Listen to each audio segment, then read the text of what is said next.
महाभारत में भीष्म पितामह पांडवों के लिए एक बड़ी चुनौती बनकर उभरे थे। वो न केवल शक्तिशाली थे बल्कि उन्हें इच्छा मृत्यु का भी वरदान था।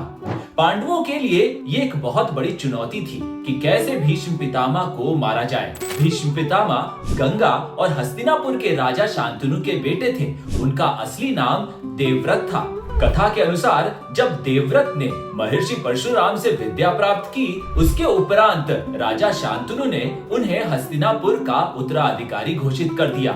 इसके कुछ दिनों के बाद राजा शांतनु जंगल में शिकार करने के लिए चले गए। आने में विलंब हुआ तो रात को वहीं पर एक आश्रम में रुक गए। वहां उनकी मुलाकात सत्यवती से हुई।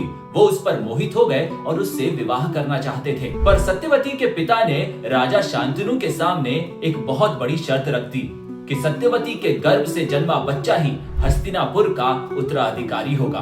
सत्यवती के पिता के शब्दों को सुनकर राजा धर्म संकट में पड़ गए। राजा सत्यवती को खोना नहीं चाहते थे और अपने बेटे देवव्रत को हस्तिनापुर के उत्तराधिकारी के पद से हटाना भी नहीं चाहते थे।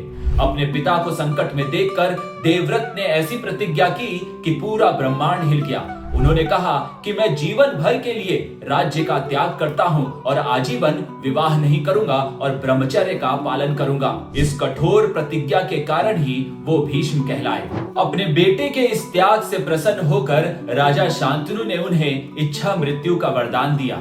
आगे चलकर हस्तिनापुर के राजा पांडु बने और फिर धृतराष्ट्र।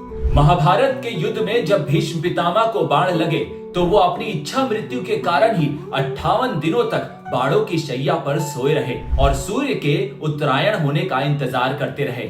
और जब सूर्य उत्तरायण हुए तो भीष्म पितामह ने श्री कृष्ण से आज्ञा लेकर अंतिम सांस ली।